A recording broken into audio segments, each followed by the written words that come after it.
Hello, you are listening to Underscore, a show by the Chicago Graphic Design Club. I am your host, Christian Solorzano, and today's episode is special because it is our 90th episode, and I am really proud of my conversation with Matt Avery, the founder of Monograph, a Chicago-based design studio specializing in publishing and typography. Matt's journey from engineering student to one of Chicago's most respected book designers is a story of true craft and dedication.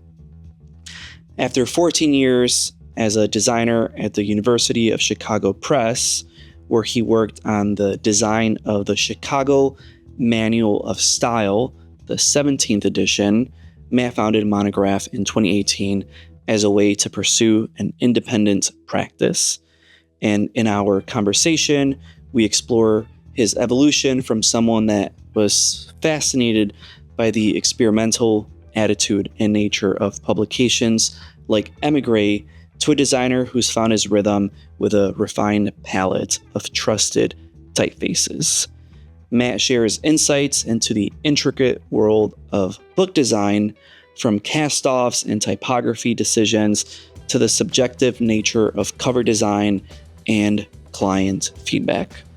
Beyond his professional practice, we discover Matt's life as a Logan Square resident, that's a neighborhood here in Chicago, his volunteer work as a TreeKeeper with Openlands, and his beloved art practice creating photographic collages. We talk about the creative process, the moments that make design feel worthwhile, and how working with trees connects to the same aesthetic sensibilities that guide his design choices. This conversation captures what makes Chicago's design community so great, the intersection of craft, community, and the kind of thoughtful practice that comes from truly knowing your medium. So as always, if you enjoy conversations like this, I really appreciate your support. We really appreciate your support if you leave us a rating wherever you listen and share with your friends. It helps us expand our reach. So as always, thank you so much for tuning in. Enjoy the conversation. Good afternoon, Matt. Good to see you, Christian. This is you are our 90th guest. Wow. Episode. I'm honored. Yes. Yeah. Yeah. You guys are prolific. Yeah, it's been very joyful to work on this show for the last 3 years, and I've been wanting to speak with you for a while because you've been to our events since the beginning. And was it 2020 or was it 2021? It was when we were doing book discussions online. Yeah, that's right. You guys had a book club going. I think, what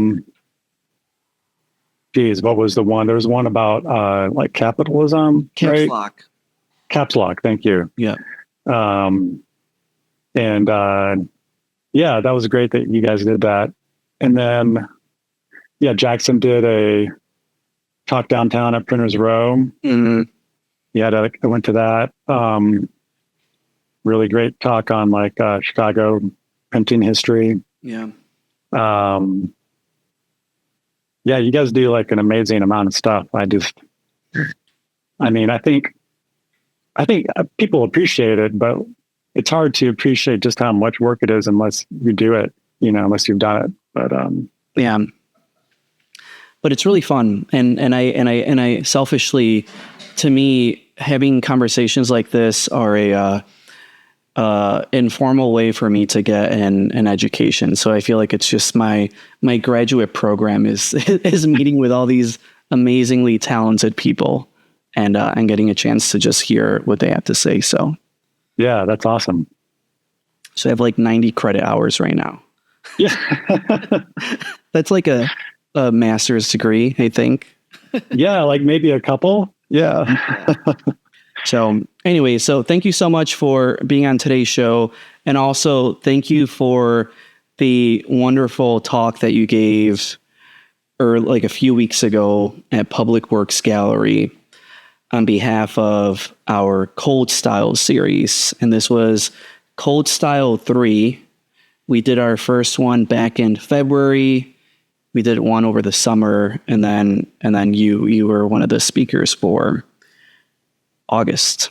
It was August. Yeah, I was honored to take part, and it's like a great exercise to like kind of be forced to reflect on your process in a way that you don't always like slow down and do unless, you know, you got to sit down and like write something or think about how you would explain something to someone.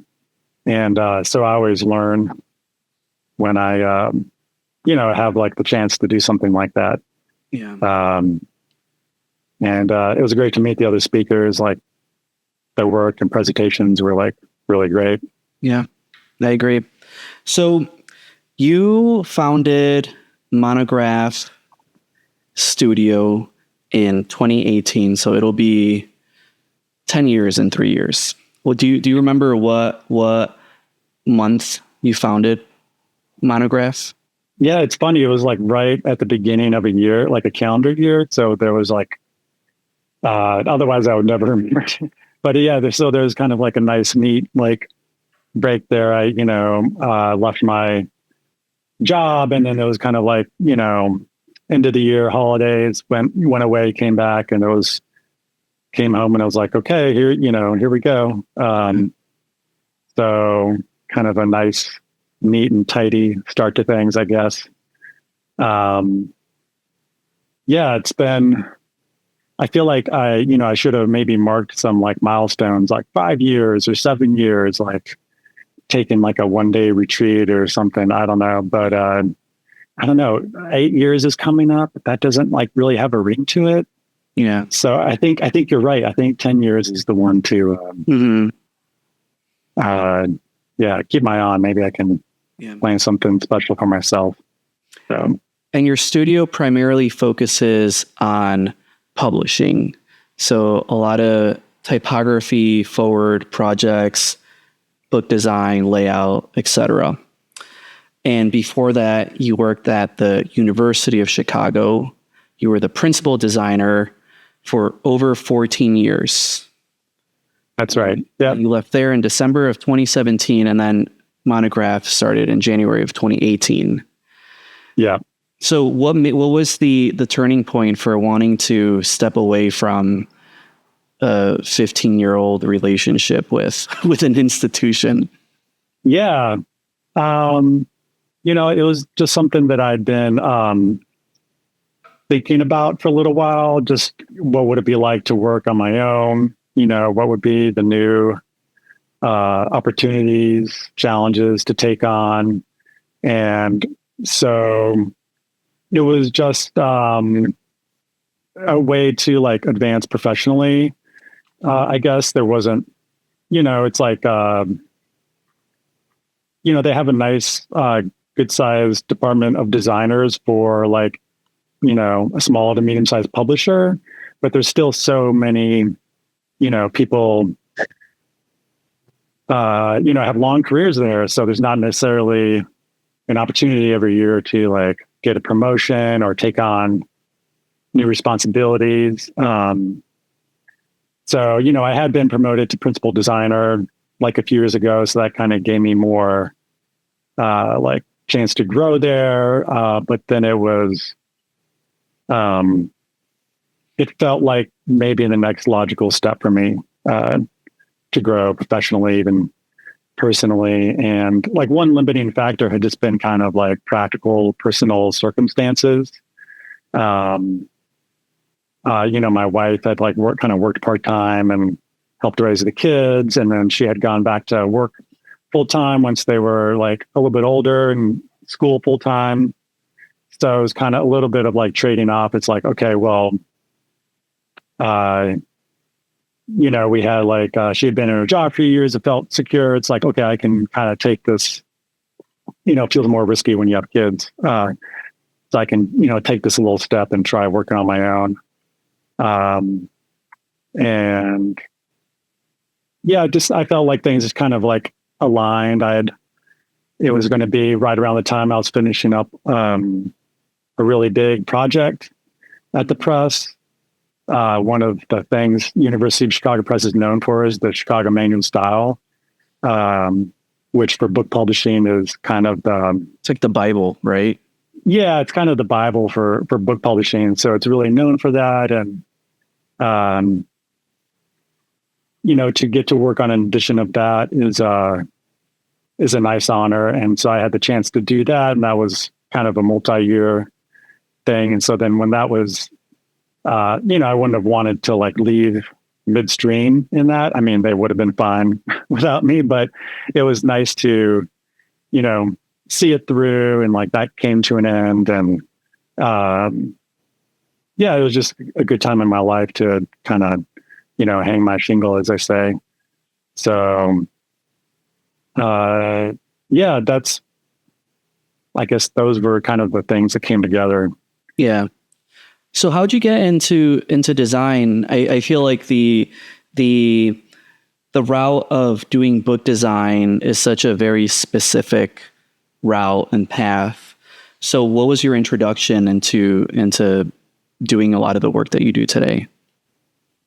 Well, just in terms of getting into design, I think I kind of struggled a little bit in college to find like what I wanted to focus on. Mm-hmm. I started off in like engineering just because I had some high school teachers that kind of pushed me in like math and physics, and so I had like a little bit of credit, and I was like, just thinking practically, I thought like, well, okay, I have this, I should, apply this to something. And then I showed up the first day of engineering class, and I knew within 15 minutes I was in the wrong room because all these kids were talking about like these crazy engineering projects they'd done over the summer for fun. And I just thought, I would never think about doing any of this. I'm in the wrong room. I kind of had like a sinking feeling in my stomach, like immediately.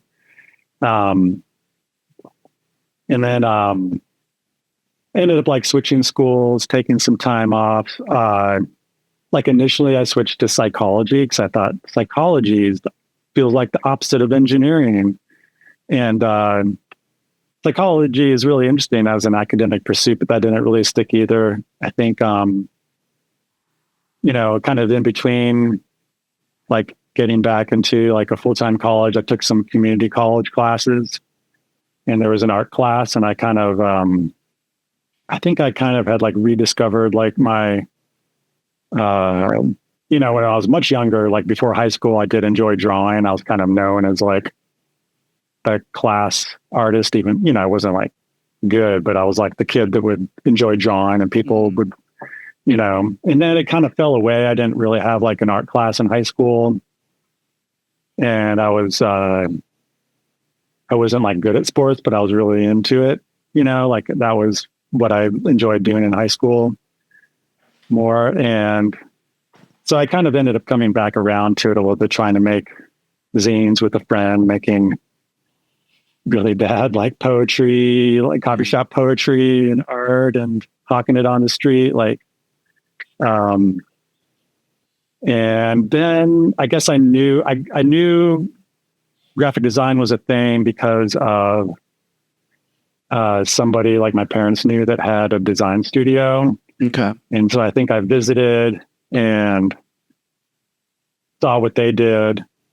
And honestly, I didn't like fall in love with it right away, but I just like knew it was like a thing that you could, if you're interested in art, this was like it's applied art, right? So you can take that interest and put it in design if you want. So anyways, I did end up like studying design at a little liberal arts college. And so that kind of set me down that path.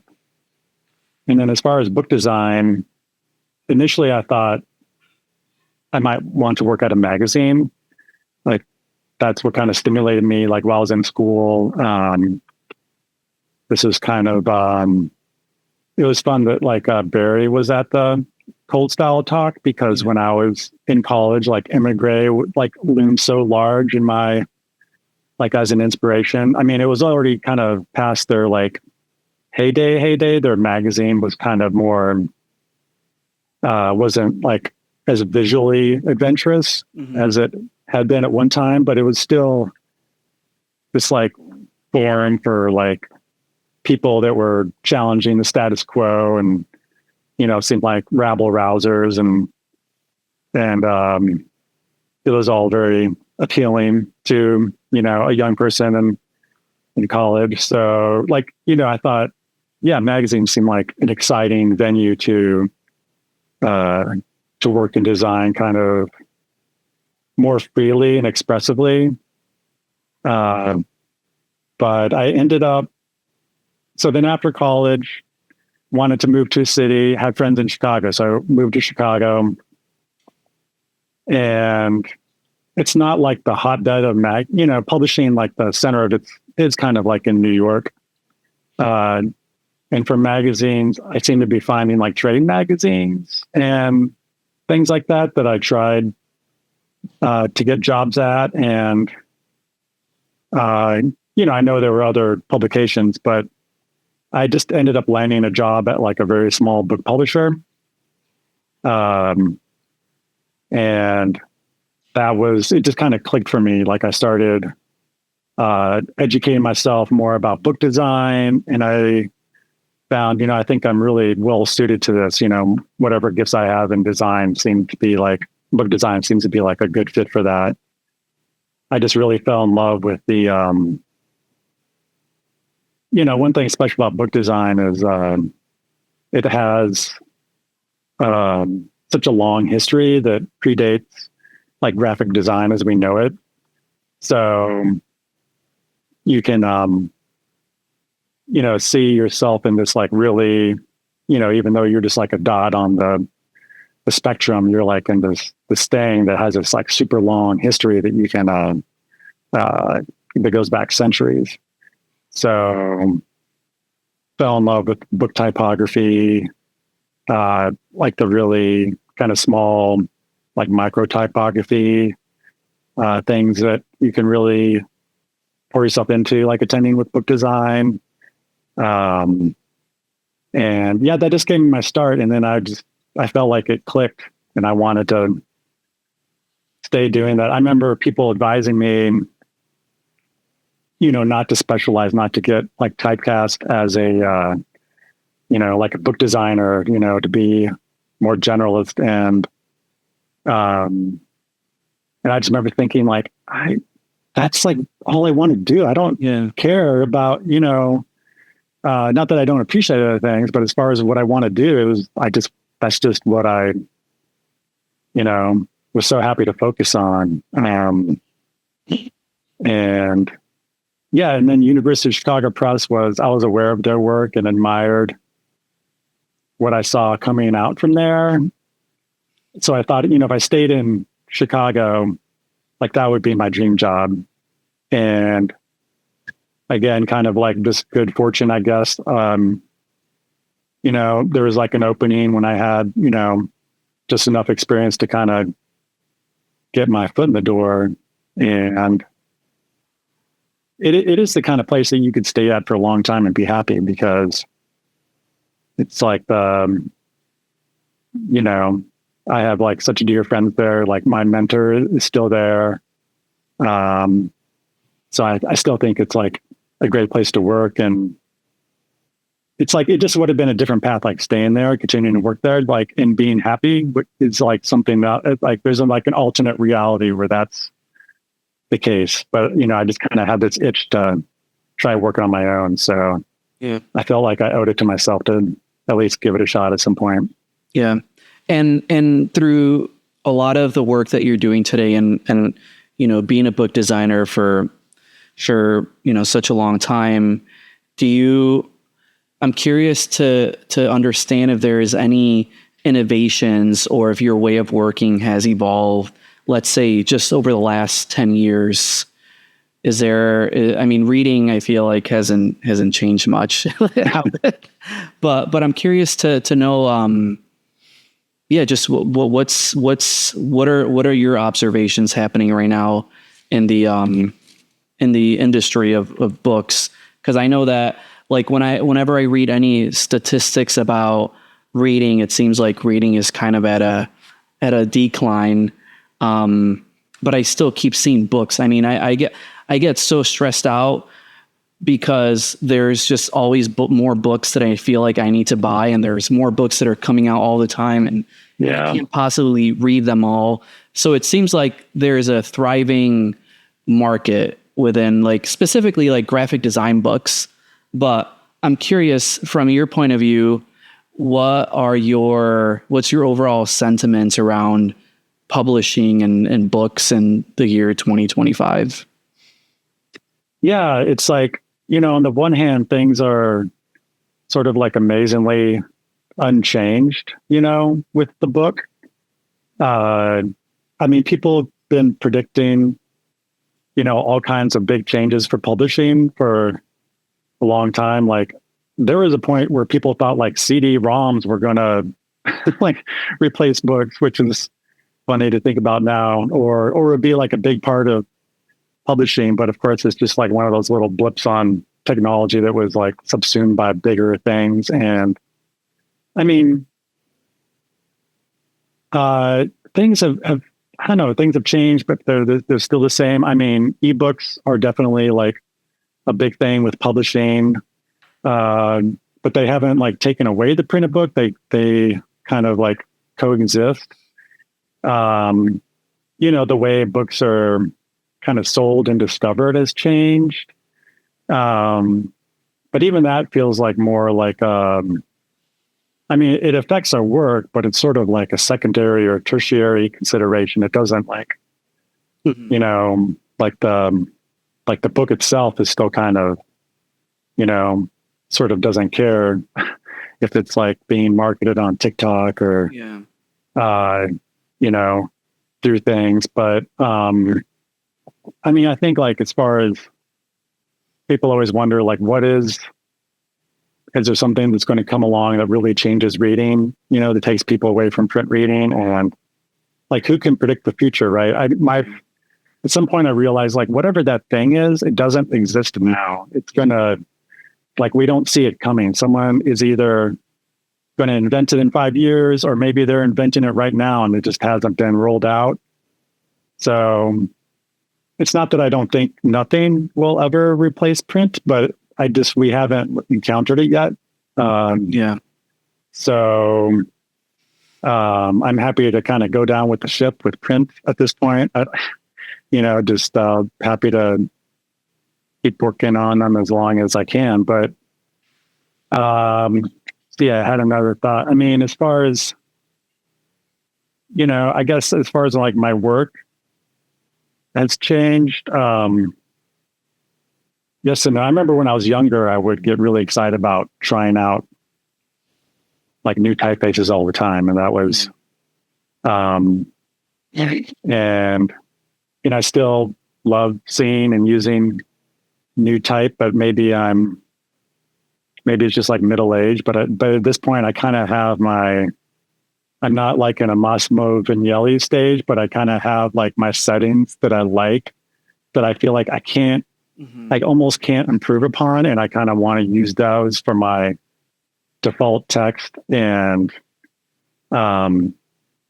change everything around it, like the page design, the display typography. But I'm happy to use like a couple typefaces, like 50 to 80% of the time, that I know like how to use. Like it takes, sorry if I'm going off on like a rabbit trail here, but so many times like a book typeface looks really promising, and then I start using it, and then I find it can work well, but it just takes a lot more work to get it to set well, or there's just like a couple like spacing things or characters that interact in a way that I find like awkward or cumbersome to manage. And then I'm like, I'm going to go back to, my good old trusty settings. So there is a level of maturity that I notice sometimes with designers when you begin to see them use less and less typefaces in their work. And to me, that always signals that they've reached a a higher plane where yeah, like I've gotten to know Rick Valicenti quite well over the last like 2 years. And he's confessed to me that he only uses one font for everything. That's it. Yeah. And like, why not? Like it works and it communicates and it lets everything else shine. It doesn't get in the way of anything else, you know? So yeah. I mean, not trying to, but I can appreciate when I see that. Yeah. It's, it's just, I guess it's like, you know, I have my limitations and I feel like a couple of typefaces, like I know how to use them and like, I kind of have my H&J set up and I feel like this is as good as Matt can do. Yeah. So, let's like use this as a building block and then, whatever else that needs to, you know, if people are hiring me for like a custom book design, like, you know, I need to give them like a design that is like responds to the book or is at least you know, bespoke enough that it's like taking into account all the like variables and elements. So if you could turn a typeface into a person, into a human, like what typeface would it be? And let's say if you can take a typeface out to dinner, like what would it be and where would you take them to? Oh, okay. I think, you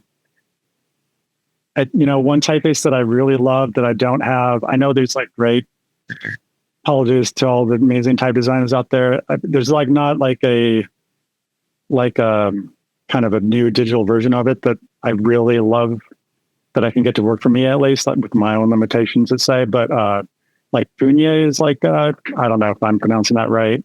That typeface is one I would just always love seeing on the page, but I can't, I would use it more if I felt like I could use it well, or if I had the right version of it. So yeah, I would take that out for a dinner. And I would, I think it would be, you know, considering the, something coming from, you know, that century, I would take them out for like a Hibernito sandwich in Chicago, because that would be like probably like shocking for them. Maybe not. I don't know. You get their reaction. French cuisine is like, you know, one of the pinnacles of civilization. So they need some good Chicago food. See what happens. Cool. I love it. That's the first time I've ever asked that question. Yeah, that's a good one. You should keep it. So are there, and when it comes to layout design, what are your, like, what are the things that you obsess over? I feel like every designer has like their the things that they obsess over. For you, what is it? Is it justification? Is it rags? Is it, what is it? Yeah, I mean, it's, justification a little bit.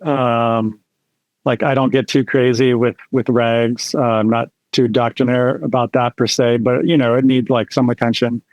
But yeah, I would just say like the text page in general, like I do kind of like the texture of it and how type sits on the page. That's in the session. Although, like I said, I do kind of rely on some things that I feel like I have dialed in. And then I guess I obsess about kind of the dynamics of the page. Like if it's, you know, if you're combining like text and image, then like every page is like another kind of, or every spread is like kind of another composition to resolve, like within the system of the, you know, book design. So yeah, I think, I mean, most designers are kind of like type obsessed to some degree. And I think, you know, being a book designer gives you like just the opportunity to go like even crazier with that obsession. So it's one of the pleasures of being a book designer, I guess. So walk us through like a typical book design project. So how does it work? Like someone reaches out to you and says, I'm working on a book. Here's a title. What happens after that? Or like, how does it work? Yeah. Well, there's kind of like, for my book work, there's kind of like two things people come to me for. It's like a total book design, or it's like a standalone book cover. Mm-hmm. And, obviously the total book design also has a cover, but so those are like, for me, they're kind of like two very different modes of working though. Like a standalone book cover is kind of, it's like, it does kind of exist outside this history of like book publishing that goes back centuries or whatever. It's more like, you can think of it as like a mini poster, or, it has more in common with like that, or like a record design or other things than like kind of like book design in terms of working on book interiors. Mm-hmm. So for something like that, it's kind of like a quicker, smaller job, I guess, where someone gives me like a design brief, usually like kind of a 1-page thing. Mm-hmm. They give me some maybe comps, in terms of like, this is where, what you might call like a mood board or something, where they're like, these are just kind of examples of what we're striving for in terms of tone, or maybe like within the book marketplace, like if there's like a genre or something. And then they will usually have at least some like tentative, like early ideas on what to consider, exploring in the design, like maybe, or sometimes like really explicit, like please use this image. Usually there's like some openness to not using like an image that the author found and loved or something. Yeah. But there could be something provided like really specific like that to consider using. And then, so I, get back to them kind of like with my real quick initial thoughts on the brief to kind of confirm like, hey, you know what, this direction sounds good. I'm going to go with that just to let them know. Or maybe more open-ended, I might also explore these things, or just, and then I just kind of go off and do my thing. And I don't, not often like in touch a lot until I'm ready to show them something. Mm-hmm. So, and that's when like the back and forth begins. But, so I go off and do kind of the usual designer, I guess, process, like brainstorming, sketching, developing ideas, developing the concepts. And then, sometimes people like see something and they're like, great, let's go with it. You know how it is. I mean, it's like, it can be as short or as drawn out of a process as, circumstances or the project allows or demands for. And then book design is, there's usually they have like a target page count. So they're like, we want this to be, 200 and whatever pages. And they do what's called like a cast off, where they make a projection based on the amount of text, the number of images. Mm-hmm. So they kind of have like a little formula, like how many pages they expect to be taken up by 80 images. Maybe on average, they take up half a page. It can be like a little tricky to like project all that like accurately, but it gives you like a goal. And then, so usually I start by, usually they have like suggested like words per page, and that's like my starting point. I'll start with like kind of the text page, kind of what I see like the most fundamental part of the text page, type size for a regular page. And then I kind of work from inside out. So once I establish those like basics, the overall page design, then I start coming around to like display elements, that are establishing maybe a little bit more of like a tone or feeling of the book. And then, so often I'll do like the title page last, because I've kind of like, I have enough kind of like precedence that I know, like at that point, the design has like a clear direction. Yep. And then ideally the cover's last, if I'm doing the interior, and I can, use like bring the typography on the cover in the interior, like into harmony. I mean, I don't think they need to match exactly, but at least, what's going on in the interior, so you can either make it contrast or match. Wow. It doesn't always work like that on the timeline. A lot of times people want covers well in advance, for all their planning and catalogs and like sales meetings. Like people want the covers like way, way in advance of the book. And, before you've had time to like think about how the inside of the book is going to look. Usually we can figure that out. Yeah. So yeah, does that make sense as far as like an overview, nitty gritty? Yeah, it makes sense. And a follow-up question to that is, when you're, working on a book, obviously like it's a cover of the book and it matters. And, yeah. And in a lot of digital work or advertising, for example, there tends to be a huge emphasis on market research and like choosing the right type of layout that will yield better sales or whatever. Is that also taken into consideration with like the projects that you work on? Like, can you say like, all right, if the cover is this color, it'll be more likely to draw these kind of people, or is that kind of irrelevant for the kind of books that you're working on?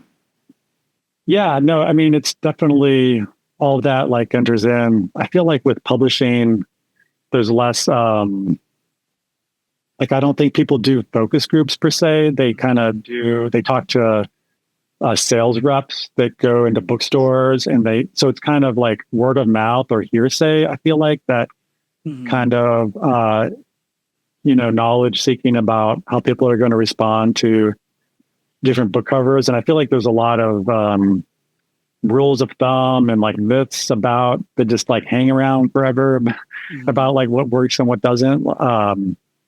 People like green is like a hard cover on book covers for some reason. I don't know if that like carries over to other, things with, marketing and advertising. I'm always trying to use purple, just not to intentionally like aggravate people, but like it's for some reason people are like, they don't see purple ever working.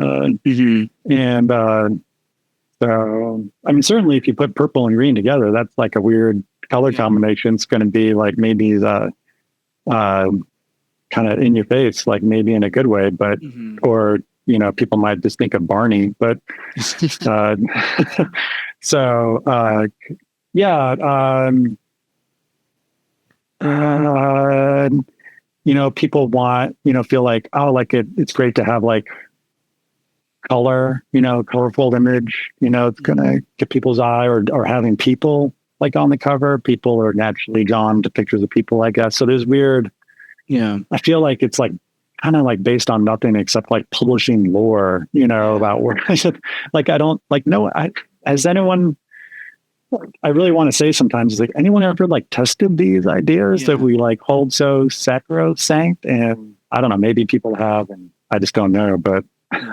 And it also just feels so like subjective as well, because I always share this story, but with my students, I often come to them with work that I love as like, here's some examples of good work. Yeah. And often their reaction is like, I don't like it. Like that's, and then part of me is like, well, they're right. Like if they don't like it, then it doesn't matter what I think, like they're not responding to it positively. So Yeah. I feel like having those kind of interactions with people sometimes just makes me realize how subjective and like arbitrary some of our decisions are. Yeah. No, I mean, I think with book covers that really holds up. It like comes down to like the decision makers and kind of their personal reactions to things. So, you know, if you've worked with someone for a while, you kind of get a sense for that. But there's been times where I'm like just utterly confounded. I've worked with people for years and it's like, I have like no idea how you're going to react to this. Like never, like, are we even seeing the same colors? I don't know. Yeah, exactly. Do we agree what blue is? But yeah, it's a tough like nut to crack. You just never know. Like it's back when I had in-person meetings, like I felt like so much was on the line. I take in a stack of covers into the meeting and it's like have no idea how anyone's going to respond to anything. And like the fate of the next 2 weeks, like really hangs in the balance. Like things are going to be smooth or bumpy or usually somewhere in between. Yeah.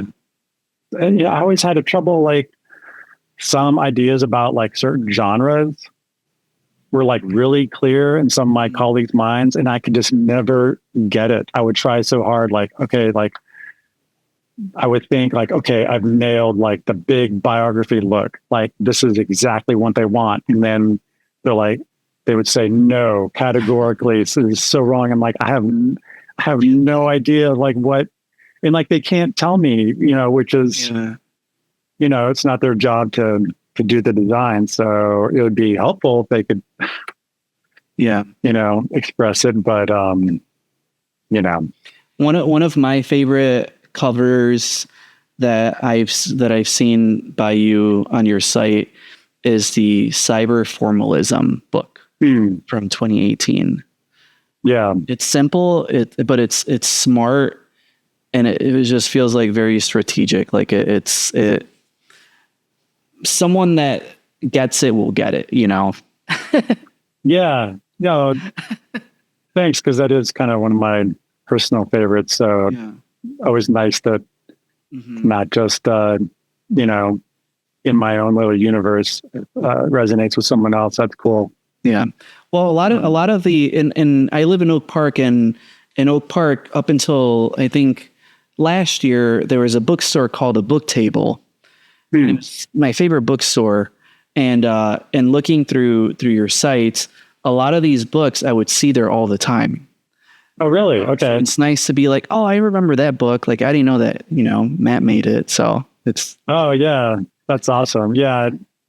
No, it's always like a little, you know, like seeing something you worked on, or like maybe a friend has worked on, like you see it like out in the world. It's like they haven't been lying this whole time. They actually made it. It's real. Exactly. It's like, you know, it's only existed in my head, or like the copy I got, but it still feels like this kind of, private activity. So then you see like out in the world, and it's like, you know, it's out there doing its thing. Yeah. So I want to talk a little bit about, and so in addition to this work, I also discovered that you also do arts, and particularly collages. You call them photographics. That's correct, right? Yeah. So I did. So can you talk to us about some of these? Cause they're so beautiful and they're kind of tucked away. Like it took me a while to actually find this website of yours, which is Avery.net. Yeah. Yeah. Well, thanks. Yeah. That's, I don't know. It's like, it's BS, I guess. But like a friend told me like, oh yeah, you should separate your art design or whatever you want. You know, it's, you know, whatever. But it's like, you know, like Barry in his talked about one of his like recommendations, like keep doing your personal work. Yeah. And when he said that, I was like, okay, I got to start again, because it's that was one thing that was always like a nice It's funny. It's like we're creative all day. I mean, not all day, like so much of the day is email and stuff, but it's like our kind of like core skill that we're doing at our jobs, right? Like being creative. And then, but you still feel like you need another creative outlet for like something, slightly different. So yeah, I think, one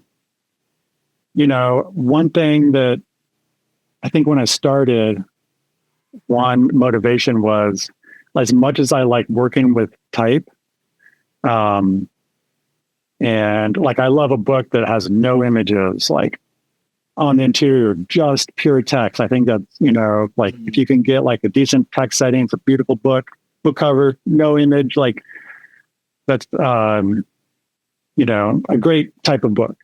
Yeah. But then I kind of yeah. I want to add there is a point where you set really beautiful type, and the type itself becomes the image. It becomes an object. Like it becomes like there's nothing more beautiful than like holding a page, or like, for example, when you're in design and you have your text laid out and you zoom out a lot, where all the lines just become like black strips. Right. Just like, becomes abstract. Yeah. That's such a nice block of type. So yes. Totally. Yeah. One designer that I like a lot from the UK, David Pearson, like that's his, like, I think social media handle is like type as image. Mm-hmm. And I think, he's like making the same point that you're making. And he's done a lot of great typographic work in the past. And so like the kind of like art making on the side, it was like, okay, this is like a chance to work with like pure image and like no words. Mm-hmm. And it was just something I started doing in the evenings to relax. And, it's like one of those things I kind of pick up and put down. And but I've really been feeling the lack of it the last year, so I want to restart it. I think for a while I was good about saying to like the folks at home, like I'd have like kind of a regular like studio night. This was like inspired by some other friends. They're like, they started having a studio night. It's like, okay, this is my night. I'm going to work on this thing. And you kind of protect that space, and people know that you're prioritizing that, and you're kind of like the get out of jail free card from your normal like obligations. And so that way it's kind of fair to everyone. You're not like skipping out on your obligations, but you're getting some balance and doing this thing that you love. So, but then like the last year work just became like overwhelming, and I had to cut out a lot of things. So, but I'm hoping to restart it. So like the title, photographic, I was trying to, I feel like collage is like kind of having a moment. It's kind of popular, which I think is great. It's like so accessible. It's like punk rock, like you can learn 3 chords and like just, it's like real easy to get into and express yourself. But I've always also been like a fan of photography, and I had like an interest in kind of like framing things in more of like a photographic tradition. But yeah, I don't know if I've ever done it like convincingly to anyone. Like I think I've tried to tell people like, oh, it's photography. It's like I'm doing like a photo montage, and they're kind of like, they didn't really buy it. They're like, it's collage. Like, who are you kidding? But even if it only exists in my head, I kind of like that framework in terms of thinking it in like a photographic space. And I do stick to working with pretty much like pure photography. That I don't really let in like letter forms too much. There's stuff that like slips in a little bit, and I don't, I don't mind, but it's usually like really tiny little, page numbers or little lines here and there. But so another thing that I really enjoyed about it was just getting off the computer and working with stuff by hand. That was, and then recently I thought, I would like to bring like a digital like layer into it. And then, but I need to find a way to do that doesn't like suck the joy out of it, because it's kind of a bummer to like jump back on the computer when I'm having my little studio night. So I don't know. We'll see. Yeah. Need to get back into it. So today, like what, when you're not working, like well, actually the question that I want to ask is, when are you happiest? Like, what are some of the most like creatively fulfilling moments? Like what are the ingredients that need to be in place in order for you to feel like creatively fulfilled? Yeah, I think the most kind of exciting part is like when you have the idea, you know, and I make that little thumbnail sketch and I'm like, I have that feeling like this is going to work. I mean, it's partly like a feeling of relief, like, because it's like that fear of the blank canvas. I'm like, oh my God, what if I can't do it this time? But it's, that's like really exciting. And then sometimes when I get to the point where I need to flesh it out, I'm like, this is the hard part, you know, actually bringing it to life. So I think that's always that's a high point. And then, I mean, sometimes if things like really click together, like in the design process, that does feel good.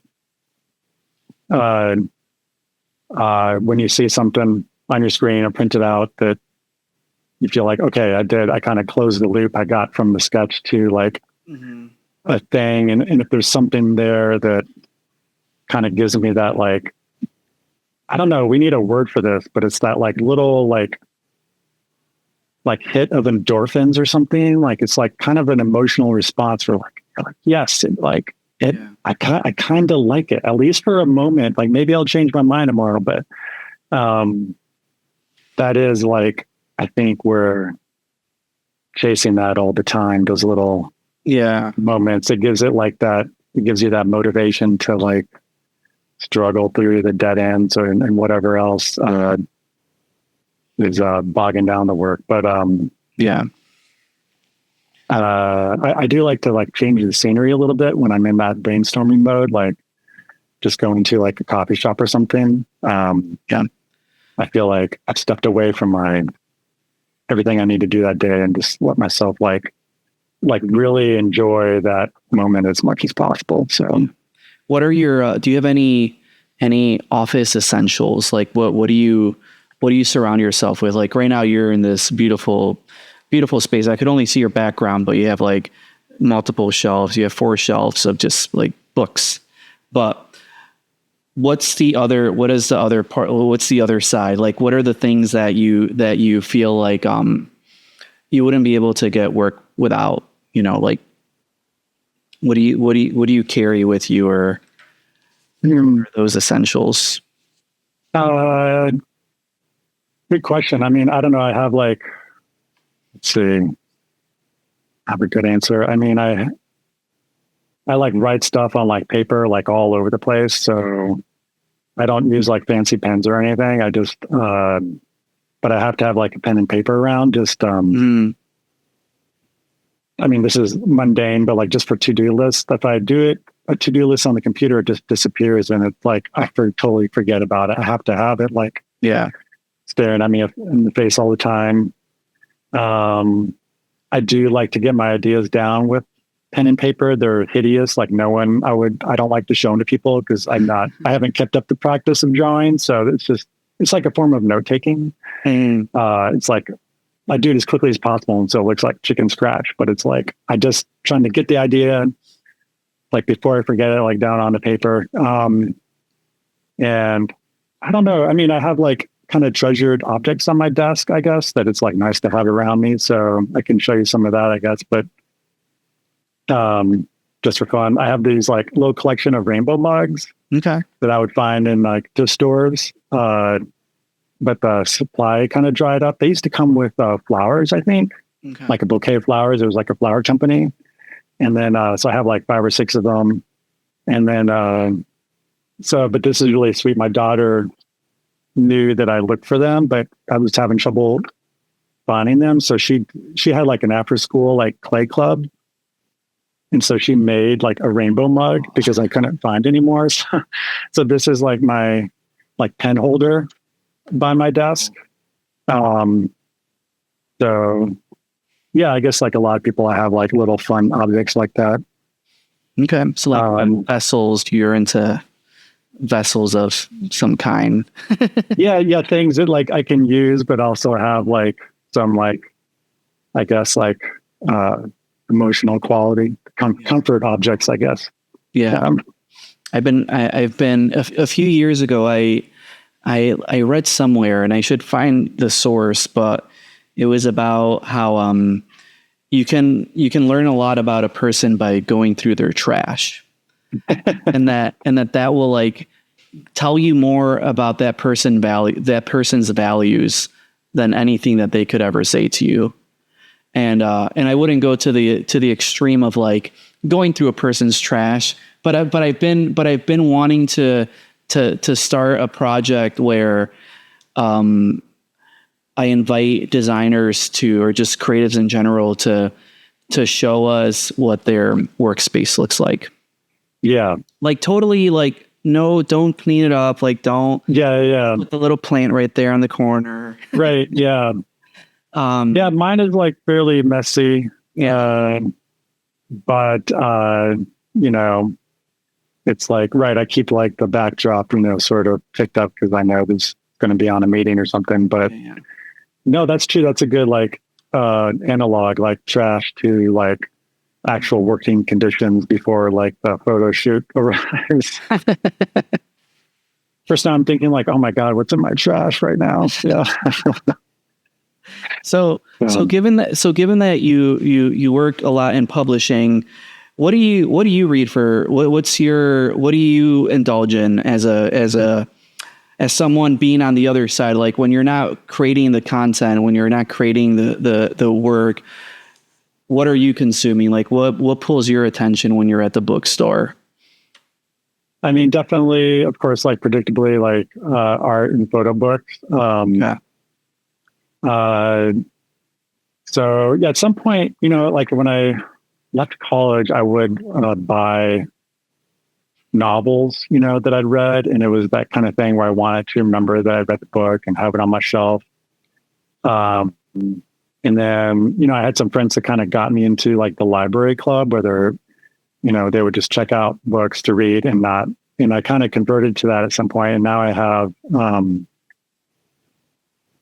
not answering your question very directly here, but like books, like novels, I will use the library and not necessarily buy them. I mean, I will buy them like on spur of the moment, but not necessarily. But with art and photo books, I feel like you interact with them in a different way, right? You read as much or as little as you want. I mean, a visual book, I think it's okay personally not to read like every essay in the book, like not that anyone needs my permission, but like you're kind of there for, the images that are being reproduced, right? That's kind of the main show. And then you read as much as you're interested in. So as far as buying books, I do kind of lean towards that because you can pick them up again. Like I have photo books that I'll come back to time and time again because it's like continues to be like a renewing experience. And then I guess I'm just not fast enough a reader to be a rereader.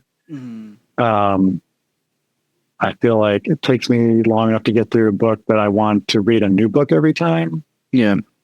But I really like reading fiction. For nonfiction, I'll read like kind of nature stuff. I'm reading a book by Charles Bowden right now called Street Signs Chicago. Came out in the 80s or 90s. It's like a pretty good Chicago book.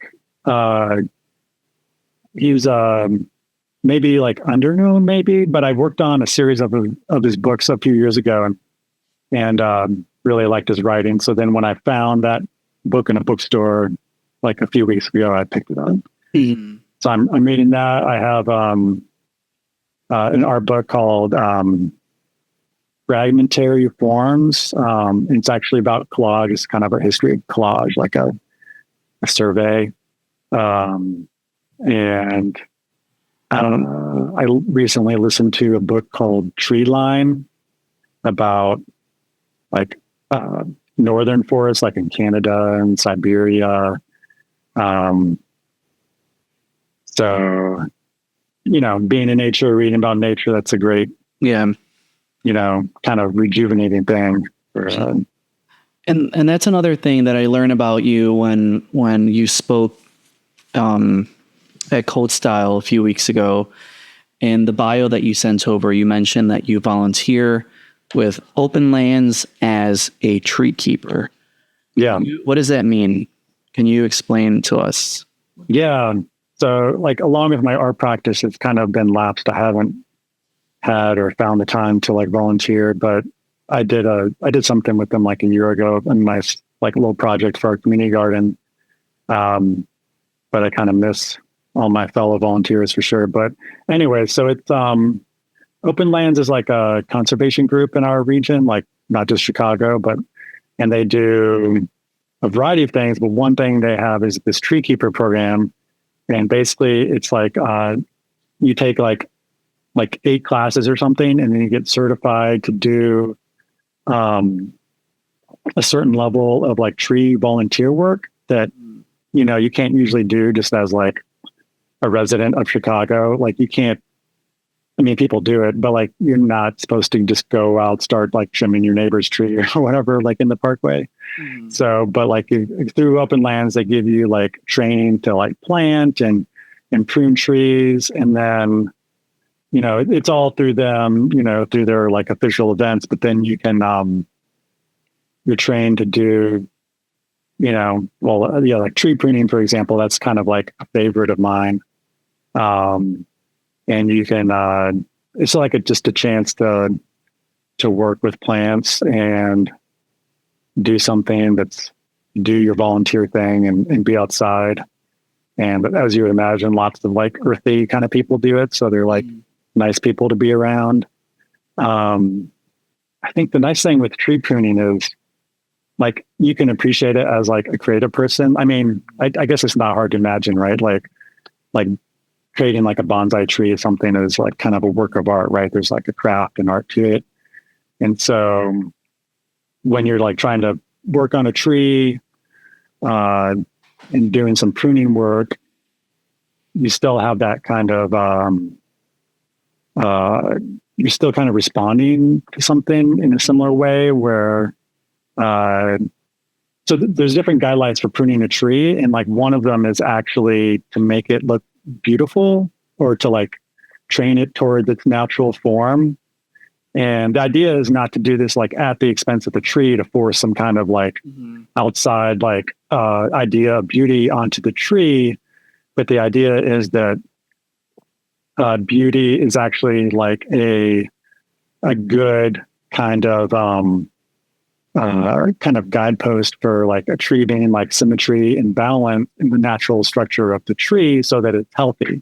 So the goal is like a healthy tree, not like a tree that looks pretty, in your landscape or whatever, but kind of striving for, we all have like kind of an innate sense of what a beautiful plant looks like. And if you kind of follow that, just through like living in the world and being in nature. So that's kind of like a somewhat trustworthy rule, along with some other kind of more specific guidelines. So I feel like it kind of connects in a certain way to,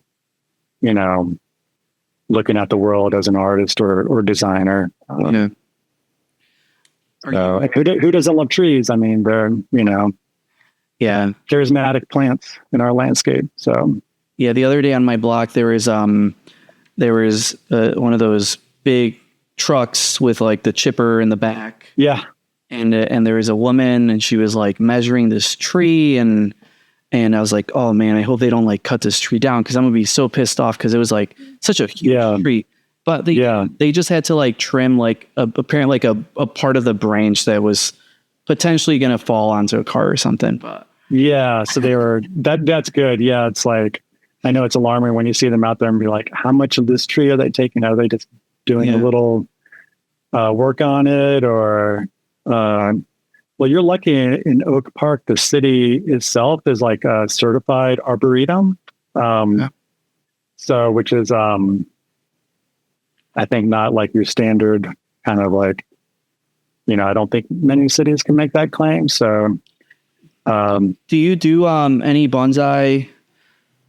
Do you have any, or is that? I'm tempted,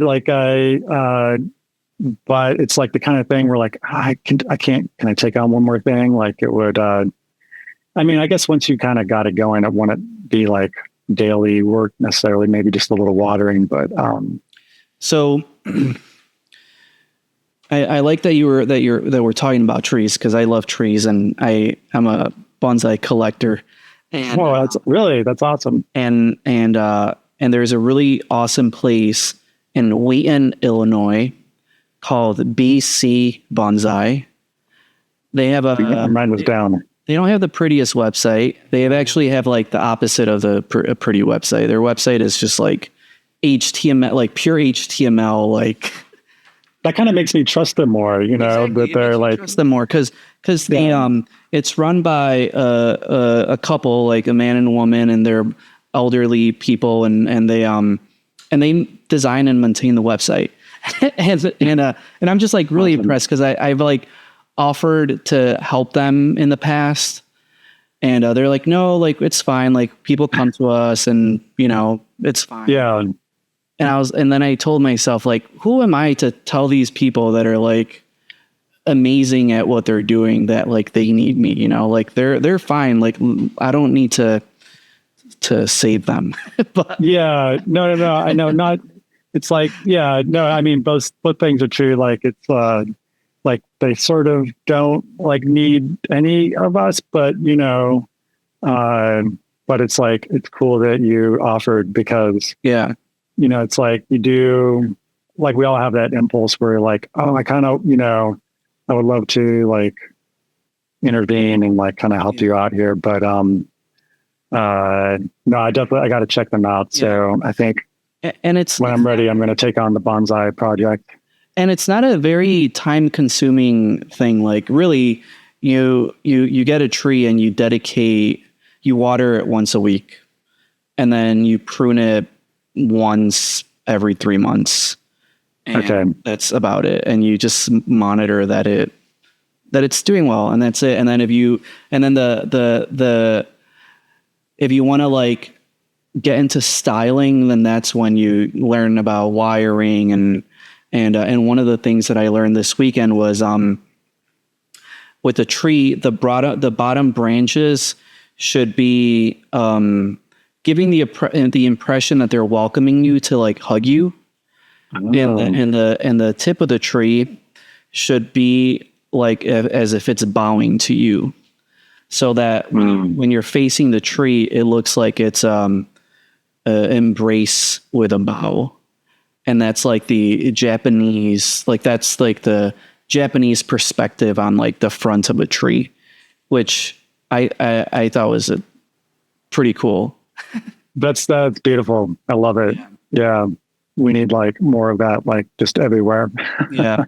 So, and then the other thing is, when I went there this weekend, I did a workshop, and there's probably like 7-8 other people there. And at the end of the workshop, there's a guy there, and he said like, "Hey, you're Christian from the design club, right?" And I'm like, "Yeah, like it's me." And we introduced, like, he introduced himself, and I'm like, "Oh, I know who you are now." So there's another designer that is also into bonsai. So okay, I may start like a group Instagram chat. And maybe the three of us can head over there one day and take a class or something. Let's do it. I would love that. Yeah. So how many bonsai do you have? You said you have a collection. Yeah. I have 6, and but I've I don't want to say killed, but there's been 4 that have died under my watch. Yeah. I mean, if you like grow plants, like you have to accept that that's going to happen, right? Like whether it's house plants or plants outside. So, okay, you inspired me. So anyway, so this that was too much talking about me. So let's get back to you. Okay. No, I'm happy to listen to you talk about bonsai all day. Yeah, go ahead. So we're almost at time, but before we wrap up, I want to ask you what's inspiring you lately, and is there anything that you're either listening to or reading that you want to share? And then the third question is anything that we should look forward to seeing you like release, whether it's a personal project or a book. So first question, what's inspiring you lately? What's inspiring me lately? Well, I don't know. This is maybe too expected, but I did go. I try to make time to, go see museums and galleries, of course, and I'll be like really intentional about it and go during the week and kind of be like, okay, I need like a mental health day. I need to like kind of reset. And there was a gallery of like drawings at the Art Institute. That was really great. I can't remember what the show was called. Okay. But it was, I guess, at that moment I was there, it was a reminder that just like the simplest mark and gesture can be perfect, like kind of like a bonsai. So that was great. Oh geez, let me see if I can find it. I just went to the music box last night with a friend. I'm trying to look up the name of it was Chris and Heather's 16 millimeter big screen blowout. And I just kind of went like kind of on a whim, like at the suggestion of my friend, and I was like, you're into this, I know it'll be good. So it was like a collection of vintage commercials, like a lot of them kind of before our time. So they're so like, they seem so awkward and like naive. And then like footage of like old music, a lot of people that at least I wasn't familiar with. I mean, I'm a music lover, but like, I don't go as deep as some people, I guess. But, and yeah, so that was like a great, like, being in the theater is, I feel like I need more of that. I watched like a great film the other day on Criterion, and it was good experience. But I remember at the end thinking like, I wish I'd been in the theater for this, because it's like, it's a different experience. Like it's hard to not, I'm still at home. There's like the normal distractions or whatever. It's not, when you're in the theater, it's like that black box effect. The world really kind of falls away. Yeah. So. Yeah. So as a music lover, what do you listen to?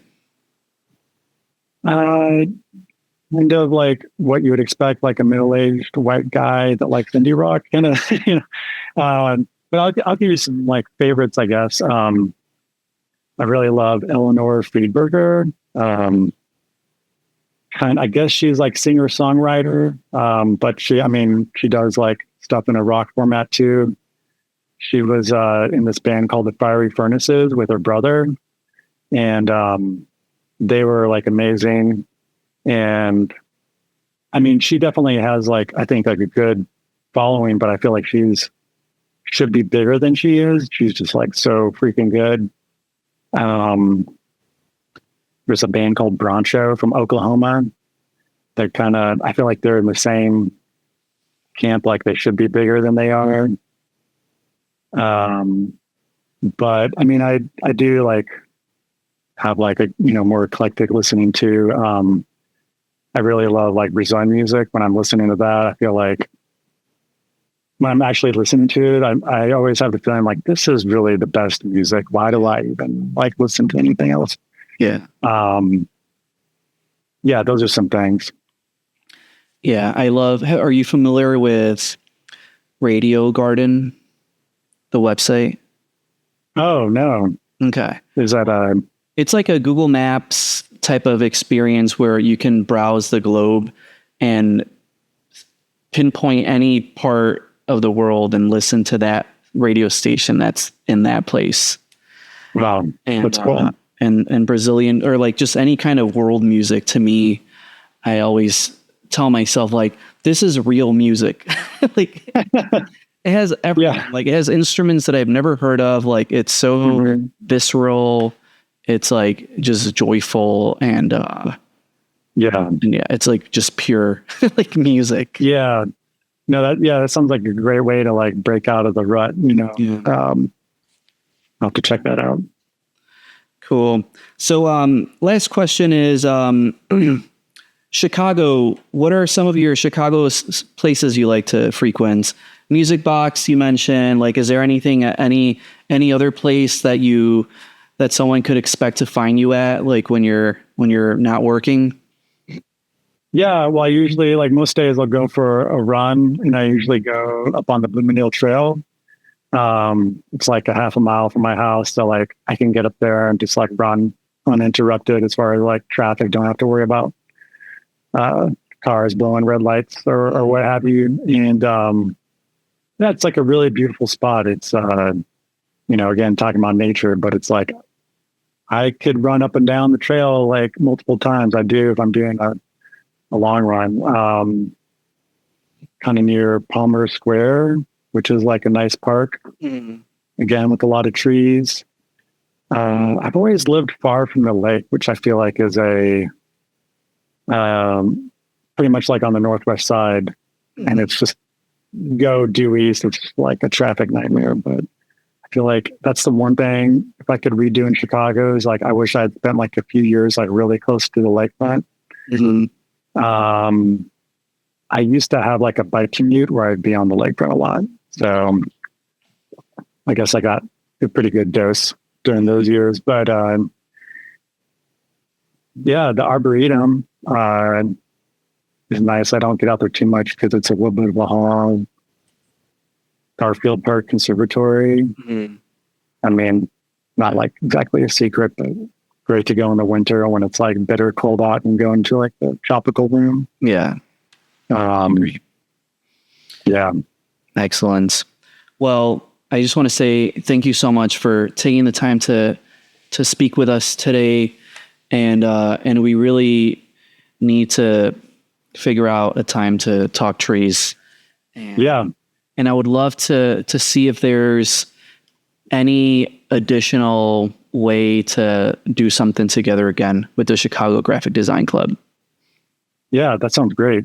Yeah, all the above. Okay, sounds good. And if people want to get in contact with you, I will include your contact information in the description for this episode. And how do you personally prefer to be contacted? Email, Instagram? What's the easiest way? Yeah, it all works. Like sometimes I don't see things on Instagram. Okay. Like I guess if we're not like mutually following each other on Instagram, then like the messages go into like some kind of like spam filter. So I always feel bad when I don't see someone's message until like 3 months later. So I guess email is the best. And, my website has like a form that'll email me, or I'm just at Monograph.studio. Okay. Cool. My email address. So. And you have another Instagram called Matt_and_paste. Yep. So that's my sort of dormant like art Instagram, but hopefully, I